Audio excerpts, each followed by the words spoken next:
Diabo de estagiário, né? Café sabe fazer. Caralho, que ódio, que raiva, desgraçado, desgramento, que merda, filha da puta, vai se fuder, seu cretino, filho de uma égua, filha daquele filho que puta, seu filho.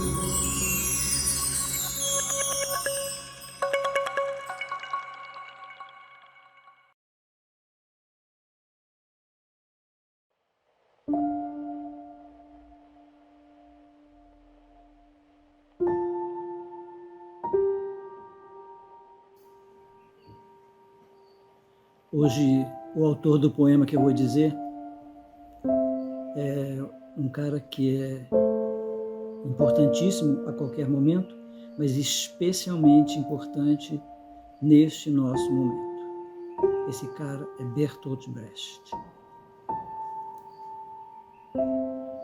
Primeiro levaram os negros, mas não me importei com isso.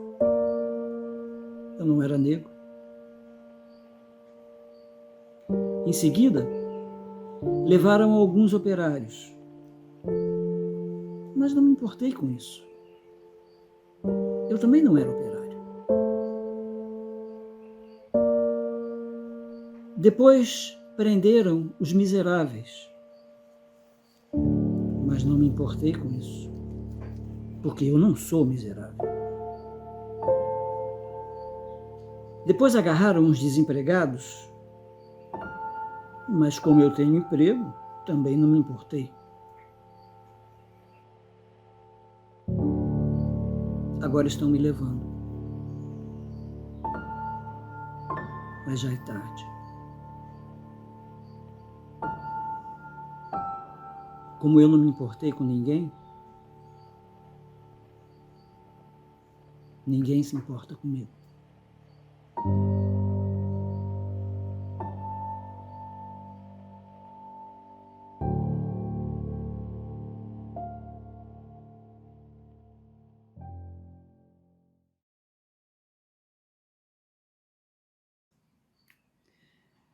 Você sabe quem é Marcela Tavares? Marcela é uma garota que ela dava umas dicas de português. E ela dava dicas de tudo, assim, corrigia o que estava escrito, o que as pessoas falavam pessoalmente e tal. E ela é muito engraçada, eu adorei conhecer a página dela. Se você puder, vai conhecer a página dela lá no YouTube. É sensacional. Marcela Tavares. E ela, quando corrigia, ela gritava.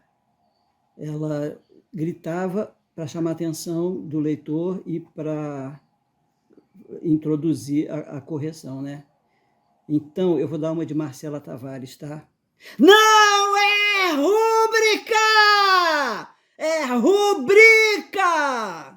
Sabe aquela assinaturazinha abreviada que você tem que dar principalmente quando você assina um contrato de 897 milhões de páginas? Pois é, aquela assinatura não se chama rúbrica, é rubrica!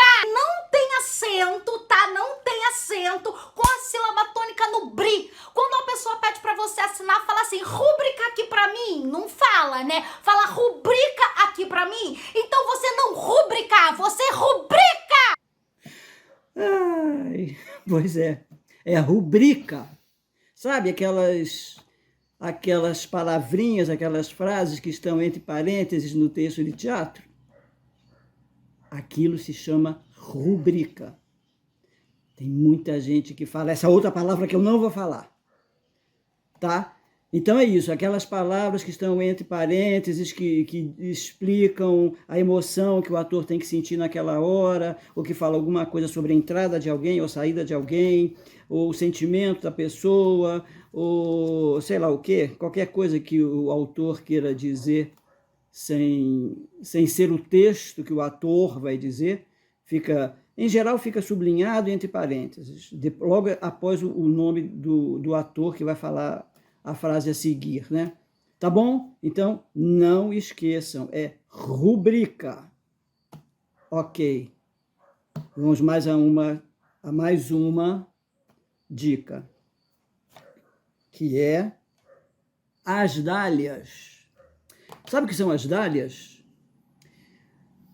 Tem muita gente que não consegue decorar texto de jeito nenhum, né? Difícil. Gente de teatro, se não consegue decorar texto, pode desistir. Se você, no caso, se você não consegue decorar texto, esquece. Faz outra profissão, que não vai dar certo. Mas mesmo quem consegue, às vezes tem alguma dificuldade para dizer algum texto ou para lembrar alguma coisa. Então, os atores em geral escrevem o texto em papel grande, não é? Escreve aquele texto que ele precisa dizer e colam esse papel atrás das cortinas do teatro, atrás de um móvel, de um sofá, sei lá, onde quer que seja, onde ele vai passar naquele lugar durante o tempo em que ele precisa dizer aquele texto que ele não consegue decorar. Então aquele papel está lá escrito e ele disfarçadamente dá uma lida naquele texto que ele não consegue. Então, esses papéis pendurados, em geral o povo prega com fita crepe, né, nos lugares, se chamam dálias. Ok? E mais uma.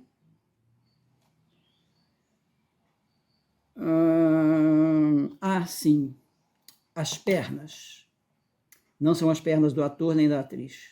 São as pernas do palco. São aqueles panos, aquelas cortinas que ficam penduradas lá de cima do palco até embaixo, que fazem as entradas e saídas de cena. Elas dão forma àquela parte central do palco onde a peça vai acontecer. Então, quando as pessoas entram em cena ou saem de cena, elas entram e saem por dentro desse espaço que fica entre as pernas laterais do teatro. É isso. Por hoje é só.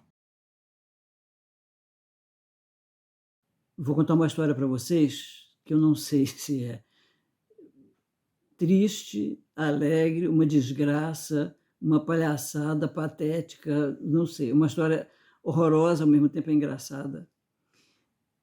A primeira peça que eu montei foi Amor de Dom Perlim-Plim, com Belisa em seu jardim, que é do Garcia Lorca.